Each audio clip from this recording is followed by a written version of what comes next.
claims the opening goal for Coventry.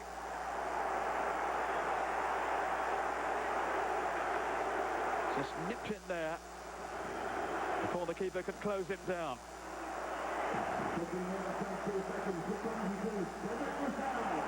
Norman with the header. Rufus was left stranded, and the keeper couldn't get out in time.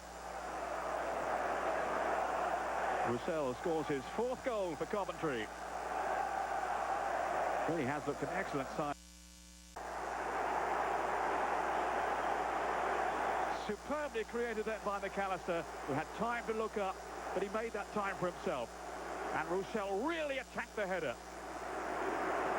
Nothing Kylie could do there in that Charlton goal. The goal coming midway through the first half, and it's left Charlton now with an awful lot to do. A real lift for Chubb, and their huge support here. Excellent play by Sean Newton. And, well, Robinson dived in, almost made contact then with Rufus, let alone the ball. 4 minutes of the first half remaining, and now we really do have a cup tie on our hands. They have cut flying back. Kerbersley team are level. And this is turning into a cracking FA Cup confrontation. Oh, no wonder they're celebrating. Right at the end of the first half. The marking was poor here. The defending was sloppy. That was Andy Hunt. Hedman with a save, but nothing he could do to keep out Sean Newton.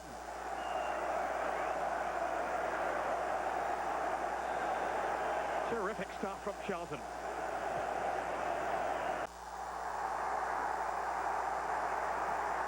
Almost a hint of a smile from Kerbersley. What a cutback by the First Division leaders. The goal on 88 minutes from their leading scorer, Andy Hunt, who claims his 15th of the season, and it might just have been a slight deflection there to deceive Hetman. But where was the marking here? That was Todd. Then Hunt, shaping up for the shot. Sharp want to make a change. Well, we know what an educated left foot he's got. That is superb. That's got pace and direction. The goalkeeper's got no chance whatsoever. And really, David Unsworth has provided such match-winning moments for Everton. But you've got to say Preston North End have certainly deserved better. Score of a place in the last 8 of the FA Cup. Well, it's a cruel game, isn't it? And Kevin Campbell buys his time. Joe Maximo's actually in an offside position. It's quite incredible that the ball eventually falls to him because he was offside. Great save by the goalkeeper, but Moore very much on the spot at the right time. He thought the conditions might lead to some mistakes this afternoon, although it looked a relatively routine cross for Bartram to deal with. Maybe lost his footing.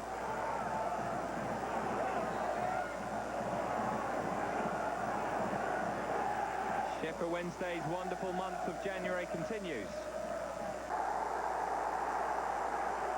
They've kept playing despite the lack of opportunities, and this was really high-class finishing.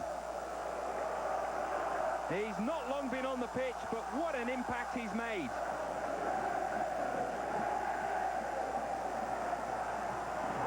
Trouble here, it's 2-1. It's Andy Thompson.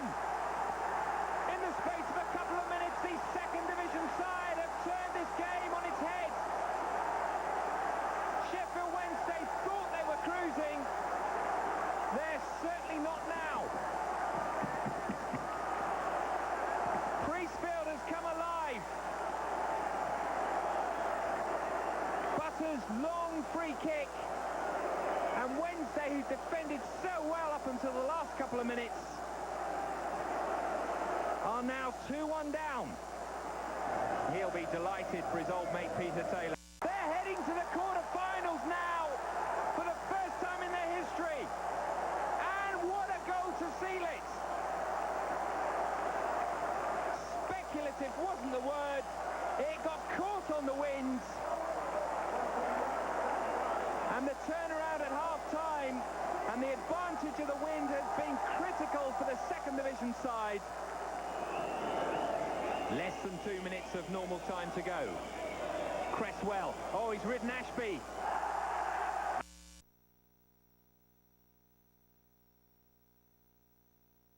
Inside at Craven Cottage in Fulham.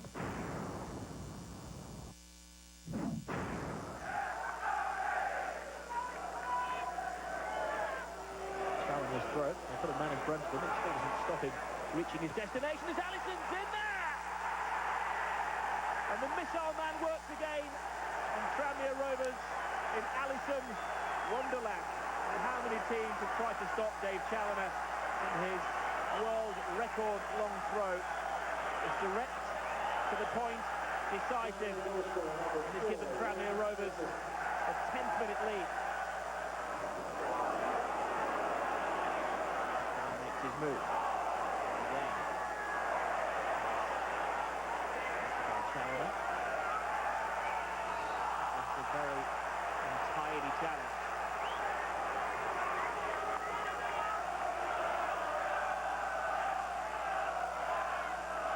Forward for the Fulham central defenders, lending some height to this attack. Riedler goes up, and there's the equaliser.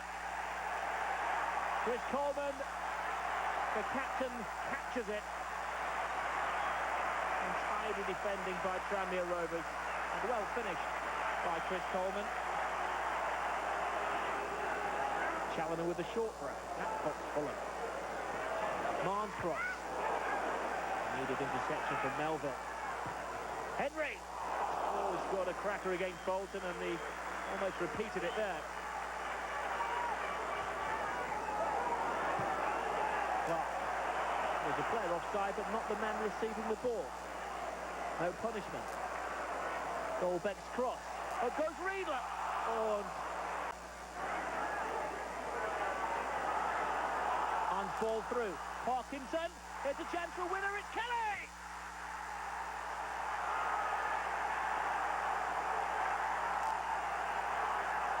The captain comes on as substitute and turns the course of the game Tranmere's way.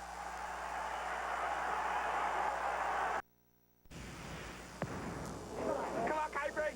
A full house at the Abbey Stadium as Cambridge attempted to reach the quarter-finals for only the third time in the club's history. The conditions and things today, is it made for a bit of giant killing? I think so. I think whoever's playing with the wind in the first half, if you can shoot from 25, 30 yards, you've got a chance of getting a spectacular goal. So hopefully it's Cambridge today. Now, I believe you're a very loyal Cambridge fan. Where are you from? Well, I'm from Washington, D.C., actually. Came a long way for today's game. It's, you know, it's the biggest game the club's had in a lot of years, so I'm well up for it. Just for this game? Just for this game. Are you mad? Indeed. Just before kick-off, the Cambridge fans held a protest, calling on the local authority to approve plans to redevelop their antiquated ground. That was soon forgotten as the home side took the lead in 29 minutes. Russell's cross caused havoc, the ball broke to Butler, Trevor Benjamin was on hand to bundle the ball home.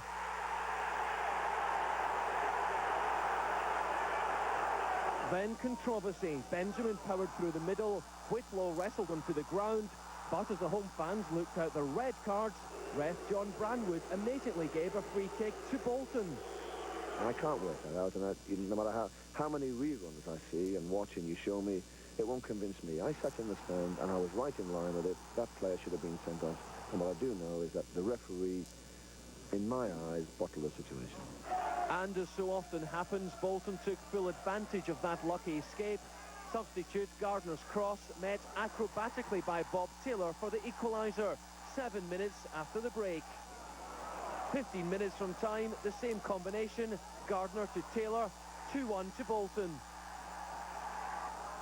Substitute Eidur Gudjonsson sealed Bolton's quarter-final place with a cool finish on 86 minutes. Real character from the Bolton players after their midweek semi-final heartache at Tranmere. Sam, 1-0 down at half-time. What did you say to them? Well, basically, me and Phil says, do you really want it? Do you really want that last 8? And do you really want that quarter-final? And to consider there's probably 600 or more teams started this competition, and the fact you could go into the last 8 means you need to get out there and prove your worth the second half. Once again, Bolton stand just one match away from running out at Wembley. So Bolton rocked Cambridge's world in the second half. They go on to a 3-1 win. We still have more ahead here. We're going to round up all the 35th minute, the action picks up. From the corner, George Weah heads back to Gustavo Poyet. And he finds net, and it's 1-0 Chelsea. 48th minute, Chris Sutton gets past Phil Gilchrist and cuts it back to George Weah. And Weah puts this one in himself. 2-0 Chelsea. Then in the 60th minute, while waiting for the free kick, Steve Walsh with the elbow sandwich for Chris Sutton. Did that taste good? Oh, that had to hurt. But for that, it's goodbye to you, Steve. Red card, sent off. Now to the 90th minute. Dennis Wise, not the wise man here. He gets his second yellow card. He is sent off. Are you out of your mind, Dennis? Last seconds now. Arner Gunlaugson feeds it to Matt Elliott, who feeds the net. But too little too late for Leicester. 2-1 the final. Now Aston Villa and Leeds. 13th minute. The ball crossed in, deflected back to Ian Hart, and he scores and celebrates. John Gregory says, I need a hero. Who's it going to be? How about Benito Carboni? There's the equalizer. That made it 1-1. Yeah, I love you too. 38th minute now. Leeds back on it. Hart's back heel releases Stephen McPhail. The cross to Eric Bacca with the header. Leeds back in the lead. Then Villa back again with Carboni. He spots Nigel Martin off his line, and from 40 yards out, a shot to make it 2-2. Then in the 69th minute, Paul Merson will chip himself through, heads it across to Carboni, who heads the winner. Gregory says, hey, you think we should sign this guy? Yeah. The hair trick for Carboni. Might have a L'Oreal commercial somewhere in there for you could keep it up, Benito. Alrighty then. Most everything has been left on the pitch now. It's time to shift. Wood. Blackburn Rovers taking on Newcastle United. There's Alan Shearer on your left, playing against his former side, the side that he took to the Premiership some years ago. But this is FA Cup action, 5th round, and anything goes. Blackburn Rovers playing at home. Certainly some Newcastle supporters making their way also to see if their team could go to a final for a 3rd straight year. Early on, Steve Harper with a huge clearance ends up on Alan Shearer, and he puts Newcastle United ahead 1-0. And what's this? What's this? More on that later. Certainly some strange things happening from Mr. Shearer. Later, former Villa player Simon Grayson clearing it off the line, just keeping Blackburn in it early in this first half. Then we move on to minute 25. The big clearance by Per Franson. He finds Matt Janssen. And we are 1-1 in minute 25. Blackburn Rovers getting the stroke back. As you can see, both goals today coming from long clearing balls. Shortly thereafter, Nathan Blake 8 yards away, trying to put Blackburn Rovers ahead, but Steve Harper with a big save as we move on into half number 2. Bad clearance. And Blackburn Rovers try to surprise Steve Harper this time, and they do, but he still makes the save. And that was heroic because a little later, Didier Domi, who came in the second half, slots it through Alan Shearer, number 2, and has he gone completely mad? Newcastle United advanced to the quarterfinals, but what everybody wants to know is what happened to the old Alan Shearer celebration? I don't know where it come from. I don't know. It was just a spur of the moment. Why I don't know, I haven't got a clue. Never done it before, and I don't think I'll be doing it again.